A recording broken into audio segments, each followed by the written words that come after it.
Welcome to Romance Story Audio. In the midst of this fast-paced world, thank you for taking a moment to slow down and listen. We hope this brings you peace and comfort. Now, here is the story Romance Story Audio brings to you today. Please, enjoy. My eldest brother is a legendary commander. The second is a national idol. The third is a taekwondo champion. The fourth is a top CEO. And me? Just because I eat instant noodles every day, my classmates think I'm some kind of tragic poor girl. My so-called best friend called me and said, "Your family's too poor. I can't be friends with you anymore. People will look down on me and I'll get isolated." I stared at the amount my 4 brothers had just transferred me on Venmo. It had 8 digits before the decimal point, and I couldn't even bring myself to cry. I really didn't get why I was being treated like this. Is it really just because I eat a variety of instant noodles for breakfast, lunch, and dinner? After school, my classmates always huddled together whispering. Sometimes they'd glance over at me, but the moment I walked toward them, they'd suddenly scatter like pigeons in a park. I'm a simple person. I don't overthink things. This morning, I didn't have time for breakfast, so I pulled out a dry ramen pack from my desk drawer and started munching happily. The girl sitting in front of me turned around. "You're eating that? That has zero nutrition, especially first thing in the morning."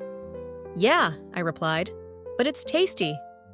She pulled a $50 bill out of her purse, peeled off a 10, and handed it to me. "Here, go buy yourself a bowl of hot noodles or soup or something. That dry stuff is bad for you." I pushed the money back with a smile.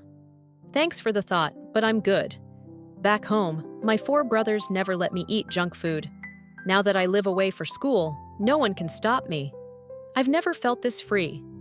This brand, Little Panda Ramen, is actually amazing. I've been eating it for 4 weeks straight and still haven't gotten sick of it. She saw me decline the money and looked at me with pity. "If things are really that hard for your family, you know some teachers can apply for aid programs for students in need." I smiled. "Thanks, but save that for someone who really needs it." I didn't expect her to shoot me a look full of contempt. "You're so fake. What's there to be embarrassed about?" Then she turned around and left. I just sat there, stunned. I was being honest. Why did it sound like I was pretending? I didn't need any financial aid. I had over $100,000 sitting in my digital wallet. I couldn't even spend it fast enough if I tried. I heard student aid only gives like $500.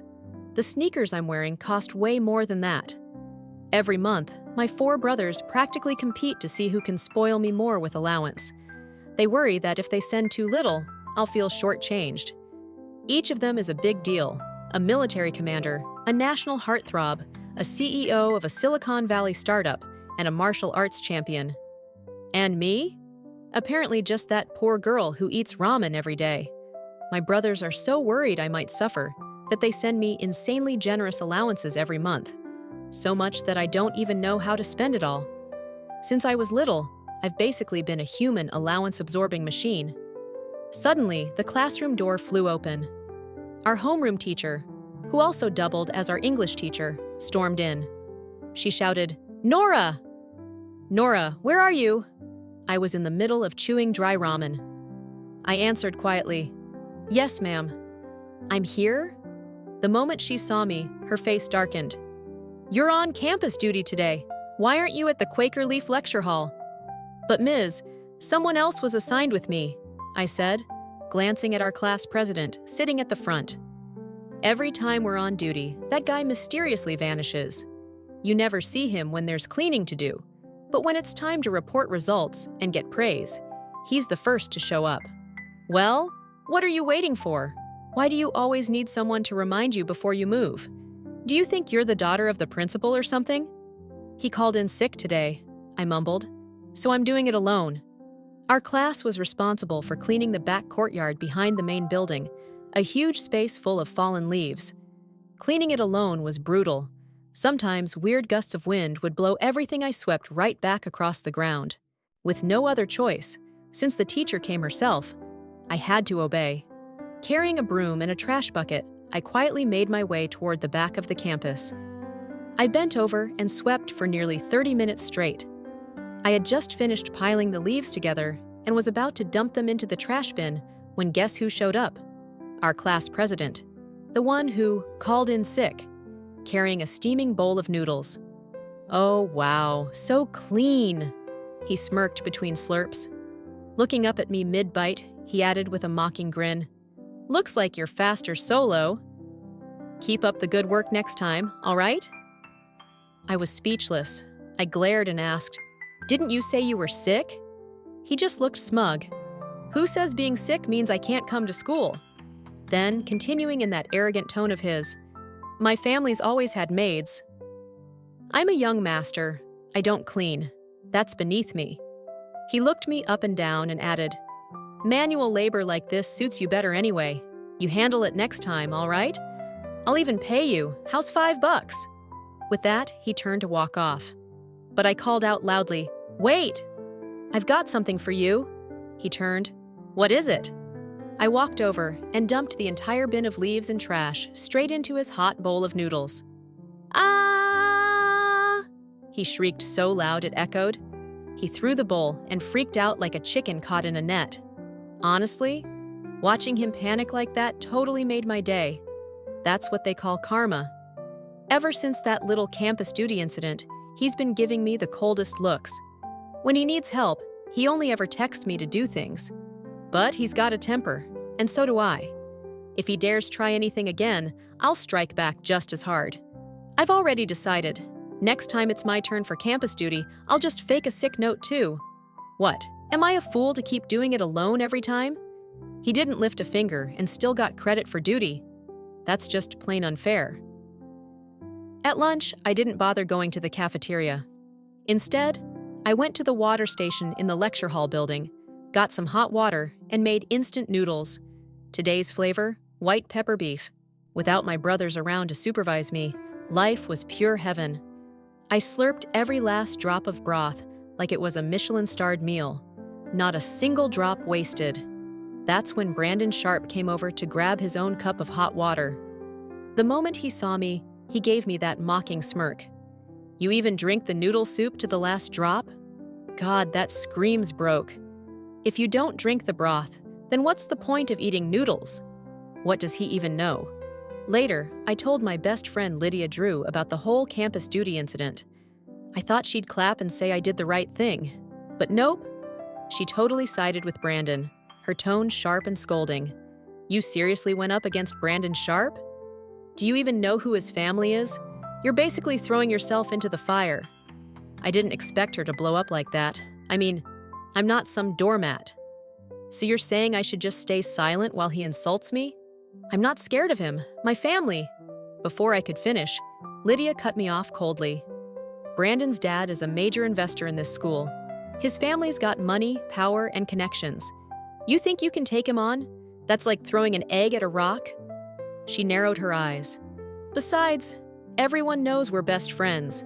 If you mess with him, you don't think it'll affect me too? Can you please use your brain for once and stop being so selfish?" Then she turned and walked away. I stood there speechless. So what if his dad's an investor? My family could literally buy out the entire school system if we wanted. I honestly couldn't understand why Lydia changed so fast. She used to defend me no matter what. Just yesterday we were laughing and watching a movie together. Now it's like she's turned into someone else. Thankfully, Thanksgiving break finally came. I got to go home for the 7-day holiday and leave this toxic mess behind. But just as I stepped outside the school gates, a group of classmates surrounded me. "Hey Nora, it's a 7-day break. What are your plans?" "I'm just staying home," I replied. "Oh? Where's home?" "Can't say." I was about to walk away when a shrill voice pierced from behind. What kind of home could she have? She probably lives in the middle of nowhere. Her house is probably just some stacked up rocks. Of course. Him again. Brandon Sharp. "Oh, right. You're from the backwoods, aren't you? Do they even have internet up there? We're all city kids. We've never seen a mountain village before. Maybe you should take us on a field trip sometime." My classmates looked at me with pure contempt, then burst into a round of loud, mocking laughter. Lydia Drew stood right next to Brandon Sharp, giggling along. "You should probably ask if her house even has electricity," she sneered. No matter how much I tried to tune it out, it was clear they were ganging up on me, mocking me like I was some hillbilly charity case. They all seemed convinced I lived in some poverty-stricken wasteland. I didn't rush to defend myself. I just smiled. "Well, you're all welcome to visit sometime. Who knows, maybe a big bad gray wolf will eat you up." "OMG," someone laughed. "Did she just say gray wolf? That's terrifying." "Wait, seriously, are there wolves where you live?" "Don't joke like that. If you actually saw a real wolf, you'd probably pee your pants," someone else chimed in. Even Nathan Lamb, who was usually quiet, laughed so hard his shoulders shook. Poor and delusional, can't even afford dignity. After midterms, I finally returned to the dorm. I was holding a box of spicy Sichuan-style hot pot I'd been craving all semester. As I opened the door, I saw Lydia Drew lounging with a few other roommates, watching a drama on her iPad. "Oh my God, Ethan Wu is so hot!" Lydia swooned. "My heart is literally fluttering." Because we were close friends, Lydia and I had been assigned to share a dorm room. But ever since rumors started spreading that I lived in the mountains, I had pretty much become the school's favorite punchline. "This new high school drama is amazing," Lynn giggled, hugging her pillow. "All of us are obsessed. Hot guys. Totally worth failing a class over." I placed my hot pot on the desk and casually glanced at their screen, and froze. The actor on the screen was my second brother, Ethan Wu. He was literally America's sweetheart, but I'd never really cared enough to watch any of his shows. Apparently, this new high school series had gone viral. I didn't bother. I grabbed my chopsticks and started eating. I don't like eating while glued to a screen anyway. Just quietly enjoying a steaming hot pot was more than enough joy for me. It was spicy, flavorful, and satisfying, worth every tear. Lydia glanced over at my hot pot and immediately scrunched her nose. "Ugh, this again? That smell is so rustic. Can you not stink up the whole room?" I didn't respond. I pretended I didn't hear her at all. Suddenly, my phone buzzed loudly, breaking the tension. It was a FaceTime call from Ethan. I answered. "Hey, big bro." His handsome face filled the screen. "Just checking in. Did you eat yet? Do you have enough spending money? I noticed you didn't spend a dime when you came home for Thanksgiving." I panicked mid-bite, accidentally biting my tongue. It hurt like hell. I mumbled, Yeah, I'm eating now." "Good," he smiled. "Make sure you take care of yourself, okay?"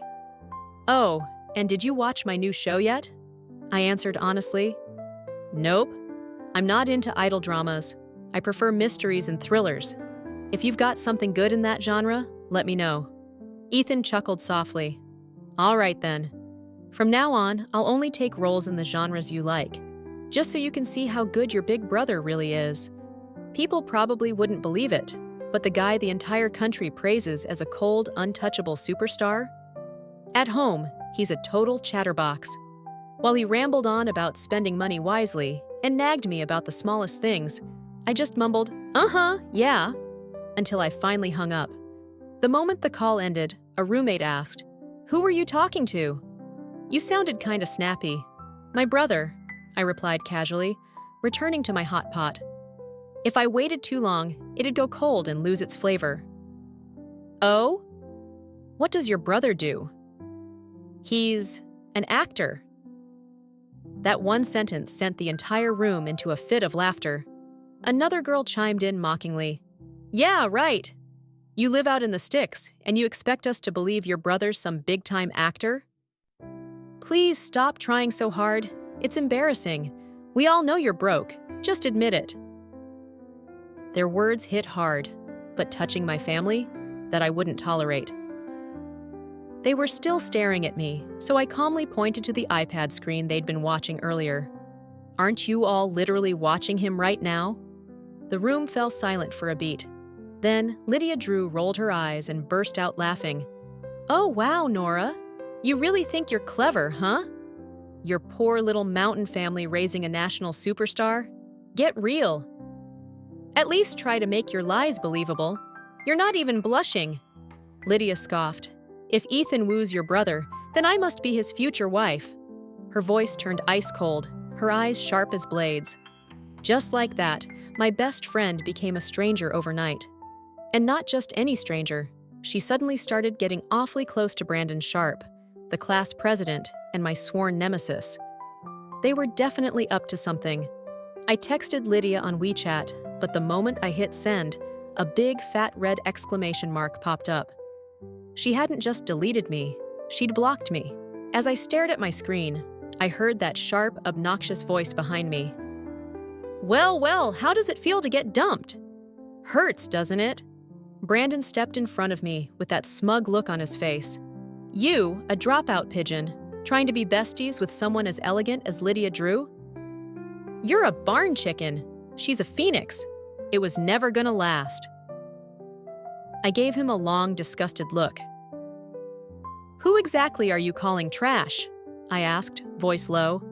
He scowled. Who do you think I'm calling trash? Whoever asks must be the one I'm talking about. I smirked, biting back. His face turned red with fury. He pointed straight at me and barked, You think you're something special?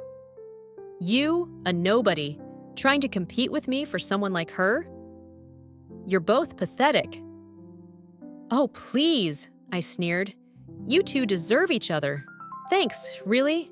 Because of you two, I finally see people for who they really are. I didn't just say it. I wanted to grab a megaphone and announce it to the entire campus. It was just too perfect. The bitch and the dog, together forever. The whole area went dead silent. After my line, a wave of claps broke out. Then came the stares. Everyone turned to look at me. Brandon Sharp covered his face and slipped away like a rat. Now you know what it feels like to be publicly humiliated, huh? And just as I suspected, Lydia Drew really was dating Brandon. At lunch, I saw them from afar. She was leaning in, peeling shrimp, and feeding him. I wanted to gag. I used to eat out with her a lot. I knew she loved shrimp, so I always ordered an extra plate just for her. Back then, she once told me, if I ever get a boyfriend, he better love me enough to peel shrimp and feed me. No way am I peeling for anyone else. Yeah, sure. Now look at her, peeling one shrimp after another, feeding Brandon like a queen's servant. Her expression? Cold, stiff, like she was forcing herself through a punishment. So people really do change. I walked past them casually. Any longer, and I might have burst out laughing. Oh, by the way, Brandon called out behind me. You said you'd show us your mountain home, remember? Don't flake on us. As if I could forget, I smirked. I can't wait to see your faces when you finally see that backwoods house of mine. You're more than welcome to come. Only your grandpa would care to live in a dump like that, someone snorted. Brandon, of course, couldn't resist another jab. Look who's talking tough. Do you even know your place? Lydia sneered. All right, that's enough. Just because your family found a gold mine or something doesn't mean you get to act all high and mighty. She scoffed again. I know exactly where you come from. Let's see who the real clown is. The next morning, I was jolted awake by the roar of an engine outside the dorm. Turns out, Brandon had managed to borrow, who knows from where, a Ferrari, and parked it dramatically in front of the dorm gate. We're free today, he shouted smugly. We've got a car. Let's go. Take us on that tour of your hometown. Lydia and a few classmates rushed into my room and dragged me out like I was some fugitive trying to escape. I gave up resisting. Honestly, the way they were watching me, it was like they thought I had a GPS tracker on or something. Even while brushing my teeth, someone stood guard outside the bathroom. Relax, I said while rinsing my mouth. I'm not running. In fact, I'm looking forward to it. Can't wait to see your jaws drop. Once I was ready, I walked out the dorm and looked at the sleek four-seater Ferrari in front of me. I raised an eyebrow. You guys take that car, I said coolly. I'm calling my own ride. And with that, our convoy set off, leaving the campus behind. When we arrived, Lydia Drew clung to Brandon Sharp's arm, flashing a sweet smile as she turned to the others. "So, how was riding in a luxury car? Comfortable, huh? First time, right?" Lisa Chen's eyes sparkled as she jumped in. "Brandon, is this your new car?" "It's insane. Must have cost, what, a couple $100,000? Brandon puffed up with pride. "Please, that kind of money is nothing. My family's got more than we can spend." Lydia looked over at him like he'd hung the moon.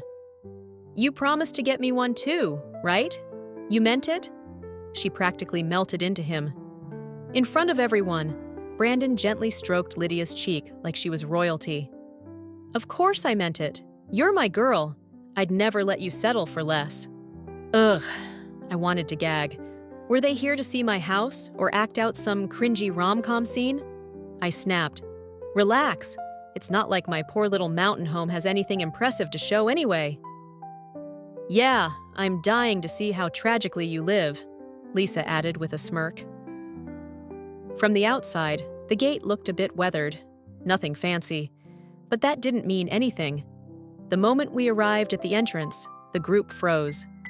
But they still couldn't resist throwing one last jab.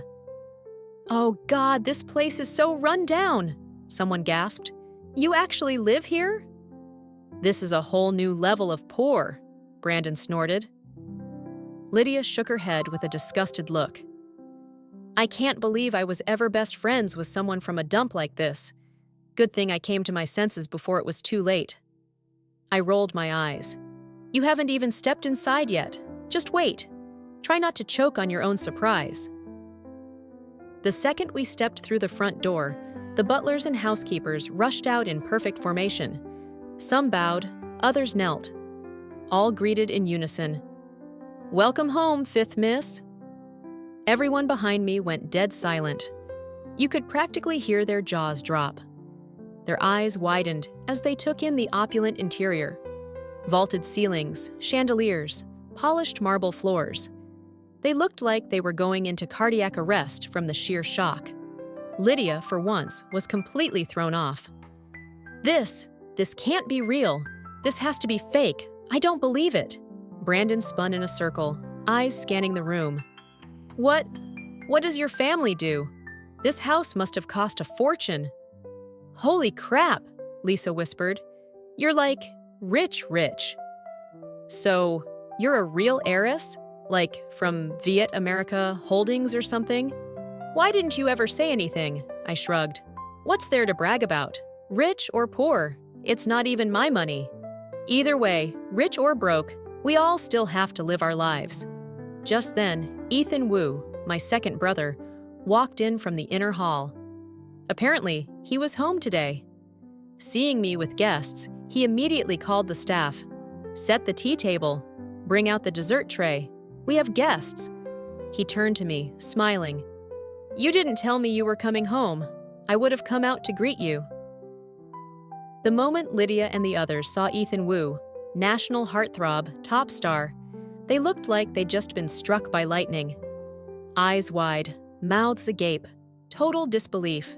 Still, Lydia tried to play it cool, jaw clenched, face stiff, like she refused to believe what was right in front of her. "No way! Nora Wu, where did you even find someone like that? There's no way this is real. You're poor. How could you possibly afford to hire someone like him? He has to be an actor, right? You live in the mountains. This house can't be yours. Tell me you're renting it or something." At that moment, Ethan Wu's expression darkened. "Forget the tea and dessert," he said coldly to the staff. "I'll let our eldest brother handle this." I paused. Wait, was my brother actually mad? Before I could process it, the butler had already escorted my classmates into the study. Worried, I rushed after them. As I reached the door, Ethan's voice cut through the air, cold as ice. It was the first time I'd ever seen my brother this angry. "Who spread the rumor that my family is poor?" he demanded. "Who said my sister came from a mountain shack? Step forward now. If I have to wait for my eldest brother to handle it, trust me, you won't be staying at this school much longer." Brandon Sharp stood frozen, stunned into silence. Lydia Drew tried to act brave. After all, she was a fan of Ethan's. She probably thought being a loyal fan would get her out of trouble. She stepped forward, just half a step, and couldn't even meet Ethan's eyes. "You?" Ethan asked, voice colder than ever. Lydia looked down, stammering, I'm your biggest fan. I didn't mean anything bad." "Oh, what an honor," Ethan replied with a mocking smile. "We're family, and even we don't speak harshly to Nora. And yet, all of you felt entitled to bully her, spread lies, you trying to die young?"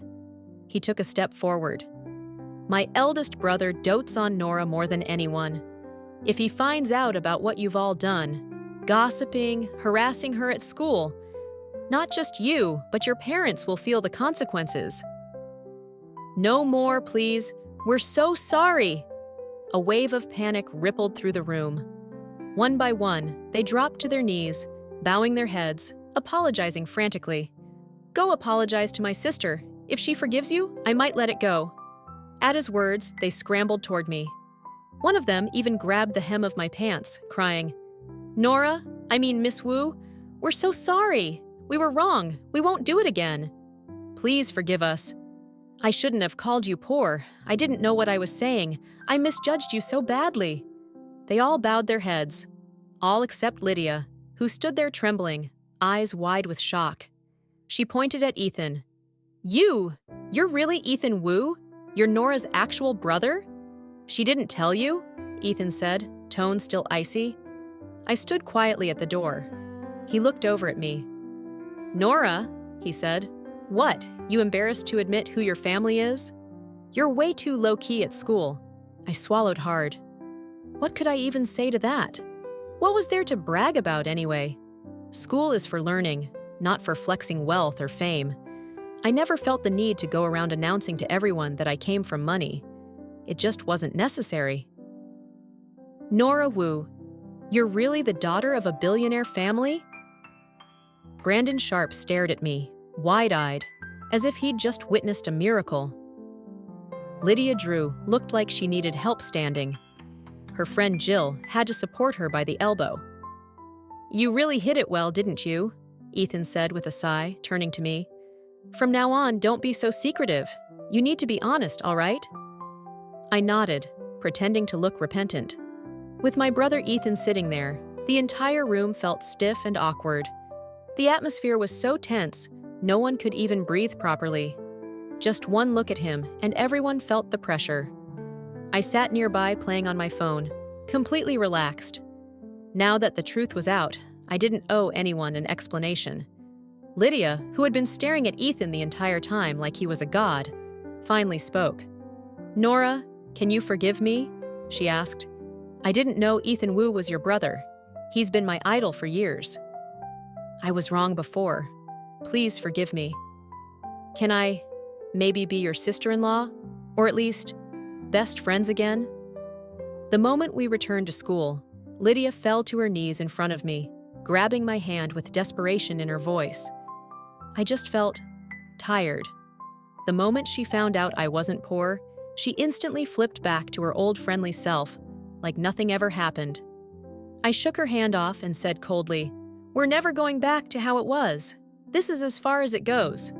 I turned around and walked away, but she stayed on her knees, crawling after me on the floor, still crying. "Nora, please don't do this to me. I'm scared. I don't want to lose you. You were my best friend." "If you didn't want this to happen, why did you treat me like that before? I'm not someone who holds grudges forever, but someone like her, sweet on the outside, toxic on the inside, was not someone I could ever call a friend again." After that day, the rumors about me being that poor girl from the mountains disappeared completely. Why?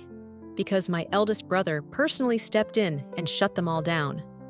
Overnight, I became the talk of the school, for all the right reasons. Even the homeroom teacher's attitude did a full 180. She invited me to the office, practically bowing as she poured me tea. "Nora, Miss Wu, the 5th Miss," she beamed. "Please have a seat in the guest of honor's chair." She rubbed her hands nervously. "If I've ever done anything wrong before, I hope you'll forgive me. Just a misunderstanding. Oh, and if you could maybe put in a good word for me with CEO Noah Wu, your eldest brother, I'd be so grateful. I'm begging you, she added, half whispering. I blinked. Honestly, this sudden change, faster than flipping a pancake, was hard to accept. They only changed their attitude because of my status, not because they ever truly cared about me. If I hadn't brought them home that day, they would have never known who I really was. After that incident, the entire school suddenly became obsessed with instant noodles and spicy hot pot.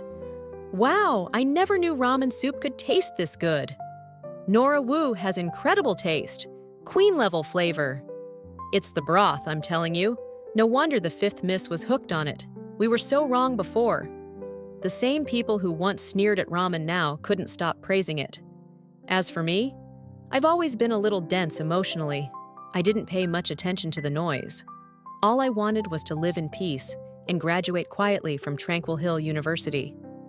But back at the dorm, Lydia Drew and the others wouldn't stop sucking up to me. In class, even Brandon Sharp had done a full 180, throwing compliments like confetti.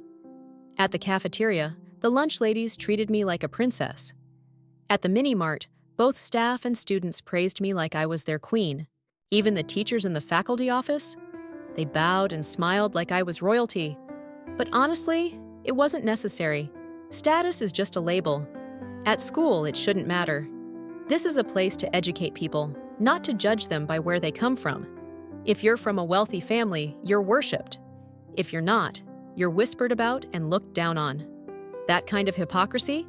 I couldn't stand it. Then one day, it was time for campus duty again. Brandon, yes, that Brandon, actually volunteered to share the chore with me. The sun must have risen in the west. I was holding a broom when Brandon approached, gently took it from my hand, bowed slightly, and said, "Miss Wu, please rest. Let me handle this. I didn't see clearly before. I misjudged you. I'm sorry." He swept the floor as he spoke, every word slow and respectful. This was the same guy who used to speak with such arrogance. Now, he was practically bowing and scraping. 30 minutes later, he turned to me and said, "Sorry to keep you waiting. Next time I'll be quicker. Everything's done now, Miss Wu. Shall we head back?" He even offered me my coat and nodded like a proper butler. I frowned. "You don't have to do all this. Honestly, I liked your original attitude better." He shook his head repeatedly. "No, I was wrong before. I should never have judged anyone by their background. I get it now. Where you come from matters, but what kind of person you are matters way more. You taught me that. Never judge someone by their family. That was my mistake." He actually sounded sincere. I patted his shoulder and smiled. "Good, I forgive you." The boy lit up like a puppy getting head pats. "For real?" "Oh my God, thank you, thank you, thank you." I had to laugh. The guy looked like he was about to cry tears of joy. I shot Brandon a glance, took back my broom, and turned away without another word. Just like that, everyone who once mocked or mistreated me at school began to change. But then, word of my instant noodle obsession somehow reached my brothers. All 4 of them showed up at school the next day, storming in together like a scene straight out of a movie. I was at the tea room filling my water bottle when suddenly 4 pairs of long legs strode in. Everyone nearby stopped in their tracks. Some were fangirling, some were seething with jealousy, and others were just plain stunned. The air changed completely. You could feel the shift in pressure. "Nora, why are you eating this junk? It's not clean, and it's bad for your health," my eldest brother Noah said sternly. "No wonder your classmates were gossiping," added Ethan, my second brother. "Didn't I give you spending money?" Lucas, the third, practically choked up. "Why would you put yourself through this?" "I can't let you live like this, sis." "Come home with us," Noah declared. "We'll hire private tutors. No more of this nonsense." No, it's really fine," I cried, rushing over to hug them both. "These taste amazing. I like them." Ethan and Noah hugged me back, faces full of regret. "I'm sorry," Noah whispered. I thought giving you money was enough. I didn't realize it would make you a target. Truth is, none of that had ever really bothered me. People thought I was poor? Whatever. I still remembered that one classmate who pulled out a $50 bill, peeled off a $10 bill, and told me, "Here, go get yourself a proper bowl of noodles." But now? Just 2 hours later, word spread to the school admin that my brothers had come to campus. Within minutes, the entire student body was summoned to the football field. The school intercom buzzed, and soon the principal and school dean came rushing to the tea room, nearly tripping over themselves to greet us. "Sir, we had no idea the 4 distinguished gentlemen were visiting today. Please forgive our rudeness." The principal dashed up, practically throwing himself at Noah with an eager handshake. Noah stepped back. "No need for theatrics, but your school clearly needs a serious wake-up call. This place has completely lost its sense of academic integrity. Mr. Principal, your management is far too lax," he continued. "You allowed students to discriminate against others based on where they're from. Who thought it was a good idea to make you principal in the first place?" His voice echoed across the room, cold and commanding. The temperature felt like it dropped 10 degrees. I understand. I'm sorry," the principal stammered. "I'll fix it right away." "Empty words mean nothing," Noah shot back. "Do you even understand the consequences of your failure?" Yes, I do. I'll make real changes. We'll increase support for underprivileged students to $30,000 per semester and prioritize real need. This is a school," Noah continued, "not a stage to flaunt wealth and status. Anyone who dares to judge others based on social class should be expelled on the spot. What use is money if you use it to belittle others?" Yes, absolutely. I understand." The principal bowed again. "God, Noah is so cool," someone whispered behind me. "I totally get why Nora's the way she is." Thanks to my brothers, the school finally got the shakeup it desperately needed. Even Lydia Drew and Brandon Sharp broke up and went back to focusing on their grades. As for me, I just went back to living my usual peaceful life.